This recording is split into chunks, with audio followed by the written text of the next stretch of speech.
അഞ്ചിനമട്ടയിൽ ഉണ്ടായിരുന്ന ഒരു കുടുംബം ആണ് ഇപ്പൊ നമ്മൾക്കൊപ്പം ഉള്ളത്. നിങ്ങൾ ഇതുണ്ടാവുന്നതിന് മുമ്പ് മാറിയിരുന്നു? ഞങ്ങള് അന്ന് വൈകുന്നേരം ഒരു 4 മണിയാകുമ്പോൾ ഇവിടുന്ന് ചൂരൽമലക്ക് മാറി. ഞാനും എന്റെ ഏട്ടനും കുടുംബമൊക്കെ അങ്ങോട്ട് മാറി. ഏട്ടൻ മുണ്ടക്കായി നിന്ന് ഞങ്ങള് ചൂരൽമലക്ക് മാറി. അന്ന് രാത്രിയാണ് പൊട്ടുന്നത്. അപ്പം ഒരുപാട് ഇവിടെ ഉള്ള ആൾക്കാരൊക്കെ മാറാൻ പറ്റിയിട്ടുണ്ടോ? മാറാത്തവരുണ്ടോ? നിങ്ങളൊന്ന് കാണിച്ചു തരാമോ ഈ വീടും സ്ഥലവും? ഈ വീട്ടിലുള്ള ആളുകള് ക്യാമ്പിലുണ്ട്. ഇങ്ങോട്ട് വരിക, കാണിച്ചു തരാം. അതായത് ഇപ്പൊ മൂപ്പര് ഇരിക്കണില്ലേ, അത് വീടാണ്. ആ വീട്ടിലുള്ള ആളുകൾ ക്യാമ്പിലുണ്ട്. അതിന്റെ താഴത്തുള്ള വീട്ടിലുള്ള ആളുകളും സേഫാണ്. ക്യാമ്പിൽ ഞങ്ങളെ കൂടെ ഉണ്ട്. ആ വീട്ടിലുള്ള ആളുകൾ പോയി, അവിടെ മാറാൻ പറ്റിയില്ല. പിന്നെ ഈ വീട്ടിലത്തെ ആളുകള് ഇവര് റഷീദാത്താന്റെ എന്താ പറഞ്ഞ ഓല് മാറിയിട്ടുണ്ട്. ഇവിടെ ഒരു കുളമുണ്ടായിരുന്നു. ഇത് കുളമാണ്, അവിടെ കുളമാണ്. അത് വീടല്ല, ഇപ്പൊ കെട്ടിക്കൊണ്ട്. ഇത് നിങ്ങൾ ഇതിന്റെ തൊട്ട് താഴെ താമസിക്കുന്നവരാണല്ലോ, ഈ ഉരുൾപൊട്ടിയതിന്റെ പ്രഭവ കേന്ദ്രത്തിന്റെ തൊട്ട് താഴെ. അപ്പൊ ഇത് പൊട്ടുന്നത് നിങ്ങൾക്ക് അങ്ങനെ അറിയാൻ പറ്റുമായിരുന്നു? അതോ ഇത് എപ്പോഴെങ്കിലും പൊട്ടുമെന്ന് നിങ്ങൾക്ക് ഒരു ഊഹം ഉണ്ടായിരുന്നു? അങ്ങനെയല്ല, ഇതിപ്പോ പുത്തുമല പൊട്ടിയല്ലോ. ആ പൊട്ടിയതിന്റെ ശേഷം നമുക്ക് പേടി തന്നെയാണ്. കാരണം ഇതേപോലത്തെ വെള്ളമാണ് മഴ പെയ്താ വരിക. അപ്പൊ ആ പേടി കാരണം ഞങ്ങള് മാറി. ഞങ്ങള് കുറെ എല്ലാരും ഒരുവിധ ആൾക്കാർ മാറി. മഴ പെയ്തപ്പോഴില്ല, മഴ കൂടിയപ്പോ. ഈ പൊട്ടുന്ന അന്നാണ് ഞങ്ങൾ പോണത്. ഇതിന് മുമ്പ് 2-3 സ്കൂള് മദ്രസ ഒന്നും ഇല്ലായിരുന്നു. അതിന് മുമ്പ് ഏതെങ്കിലും വർഷം ഇത് ഉരുൾപൊട്ടിയിട്ടുണ്ടോ?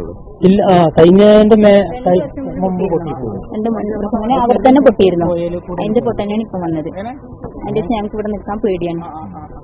ഇവിടെ നിൽക്കാൻ പേടി തന്നെയാണ്. കാരണം ഇവിടെ മഴ പെയ്ത് കഴിഞ്ഞാൽ എല്ലാവരും ഇവിടെ എല്ലാവരും മൊത്തം ക്യാമ്പിലേക്കും അവിടെ കൊടുക്കും വന്നിട്ട് മുന്നറിയിപ്പ് തന്ന് മാറ്റുന്ന സ്ഥലമാണ്. ആദ്യം ഇന്റെ ചെറുപ്പത്തിലൊക്കെ ഇവിടെ വമ്പ മഴ ഉണ്ടായിട്ട് ആരും മാറിയില്ല, എല്ലാരും നിൽക്കുമായിരുന്നു. പക്ഷെ ഈ പൊട്ട് വന്നതിന്റെ ശേഷം മൊത്തം മാറ്റും. ഈ പ്രാവശ്യം ഒന്നും അറിഞ്ഞിട്ടില്ല. ഒരുവിധ ആൾക്കാർക്ക് അറിഞ്ഞിട്ട് പിന്നെ അങ്ങനെ പേടിച്ചിട്ട് മാറിയതാണ്. ഇവിടുത്തെ ഒരു വലിയ വിഭാഗം മാറിയല്ലോ. ഒരുവിധം ഒക്കെ മാറി. ഇവിടെ 900 കുടുംബത്തോളം ഇവിടെ മിസ്സിംഗ് ആയിരിക്കും. ഇവിടെ 10 കുറഞ്ഞൊരു 15 കുടുംബം ഉണ്ടെങ്കിലുണ്ട്, അത്രേ ഉള്ളൂ. ബാക്കി എല്ലാവരും നമ്മളെ കുടുംബത്തിൽ ഇവിടെ പിന്നെ ഏകദേശം ഒരു 1000-ഓളം വീട് മുണ്ടക്കൈ ആൾക്കാരുണ്ടാവും. അതിലിപ്പോ ഒരു 15 വീടിന്റെ ആൾക്കാരെ ഉണ്ടാവുള്ളൂ. ബാക്കി മൊത്തം പോയ ആൾക്കാരനെ ഉള്ളൂ. ആൾക്കാർ ഇതിൽ പെട്ടവളാണുള്ളത്. ആൾക്കാർ പോയിക്കണേ തന്നെ കാണണം. കുറഞ്ഞത് നമുക്ക് ഇത്ര പറയാൻ പറ്റില്ല. കുട്ടികളും മക്കളായിട്ട് 3-4 കുട്ടികളുള്ള വീടുകളാണ് ഏകദേശം വീടുകളും. അതിലെല്ലാം പോയതായിട്ടാണ് നമുക്ക് പറയുന്നത്. എവിടെ ചോദിച്ചിട്ട് കിട്ടില്ല. എന്റെ പേര് സുബൈറാണ്, ഇതിന്റെ ഭാര്യയാണ് സുബൈദ.